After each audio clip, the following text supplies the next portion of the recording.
जो मैं पढ़ रही हूँ वो एग्ज़ाम में आएगा भी या नहीं आएगा, रिज़ल्ट कैसे रहेगा, इंटरव्यूअर क्या पूछेंगे, मैं सही से जवाब दे पाऊँगी या नहीं दे पाऊँगी, कितने मार्क्स आएंगे, सिलेक्शन हो पाएगा या नहीं हो पाएगा, जॉब मिलेगी या नहीं मिलेगी।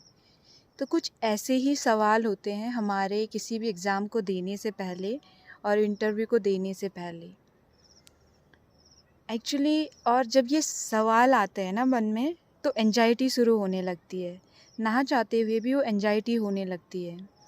ख़ास तौर पे जब हम इंटरव्यू देने जाते हैं और इंटरव्यू से 2-3 मिनट पहले आपका टर्न आने वाला है, तो वो एंजाइटी का लेवल खुद ब खुद ही बढ़ने लगता है।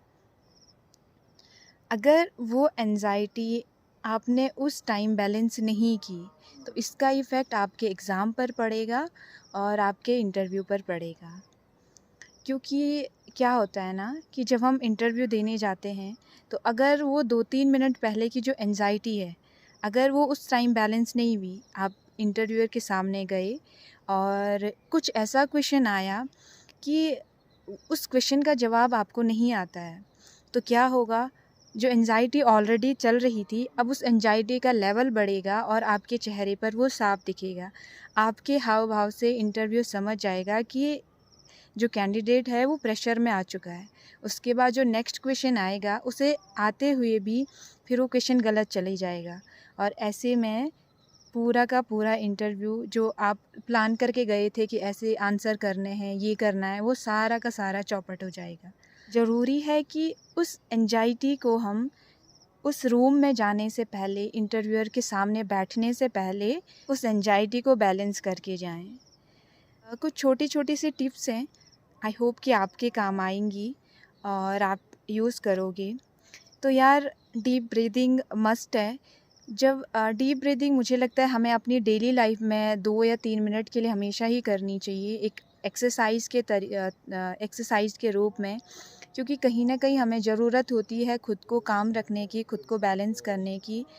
तो आप डेली डीप ब्रीदिंग कीजिए। एग्ज़ाम में जाने से पहले, इंटरव्यू देने से पहले डीप ब्रीदिंग कीजिए। और जब आपको लगे कि इंटरव्यूअर, आप उस रूम में जाने वाले हो, आपकी एंट्री होने वाली है, तो 2-3 बार डीप ब्रीदिंग की प्रोसेस को दोहराइए और तब तक दोहराइए जब तक कि आप बैलेंस में नहीं आ जाते।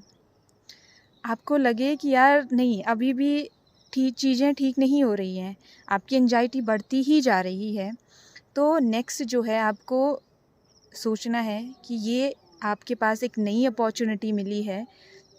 जो थॉट आता है ना हमारा उस टाइम पे कि यार क्या पूछेंगे, कैसा होगा, अच्छा होगा, नहीं होगा, तो हमें उस थॉट को चेंज करना होता है। हमें अपना माइंड वहाँ ले जाना ही नहीं है, क्योंकि रिज़ल्ट तो उनके हाथ पे है, हमारे हाथ पे तो अपना बेस्ट देना है। तो उस चीज़ को बैलेंस करने के लिए कि हम कैसा अपना बेस्ट दें, कैसे उस सिचुएशन में खुद को कूल रखें, तो पहला आप डीप ब्रीदिंग कीजिए और बार-बार खुद को कहिए कि मैं थैंकफुल हूँ इस अपॉर्चुनिटी के लिए, कि इतनी अच्छी अपॉर्चुनिटी मेरे पास आई है और मुझे आज नए लोगों से मिलना है, कुछ नया सीखने को मिलेगा।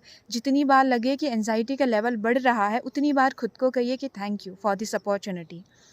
और उतनी बार खुद से कहिए कि मैंने जो पढ़ा है मैं उसके लिए कॉन्फिडेंट हूँ, मैंने जो सीखा है, मेरे जो जितना भी नॉलेज है, मैं उसके लिए कॉन्फिडेंट हूँ। और धीरे धीरे जब आपका माइंड रिज़ल्ट से हट के एक्चुअल सिचुएशन पे आएगा, तो आप महसूस करोगे कि आपकी जो एंजाइटी का लेवल है वो डिक्रीज़ हो चुका है। अगर पहला डीप ब्रीथिंग, दूसरा कि थैंक यू कहिए कि आपको ये इतनी अच्छी अपॉर्चुनिटी मिली है, नए लोगों से मिलने का मौका मिला है। और अपने नॉलेज पर जो आपने सीखा है उसके लिए कॉन्फिडेंट रहिए, खुद को याद दिलाइए कि आप कॉन्फिडेंट हो। एंड जब आप इंटरव्यूअर के सामने जाओगे और आपको कुछ ऐसा क्वेश्चन मिलेगा कि जिसका आंसर आपको नहीं आता है, तो उस सिचुएशन में डेफिनेटली आप बहुत ही आसानी से सॉरी कह सकते हो कि आपको नहीं आता है। तो ये कुछ छोटी छोटी सी चीज़ें होती हैं जिन्हें हमें ध्यान रखना होता है।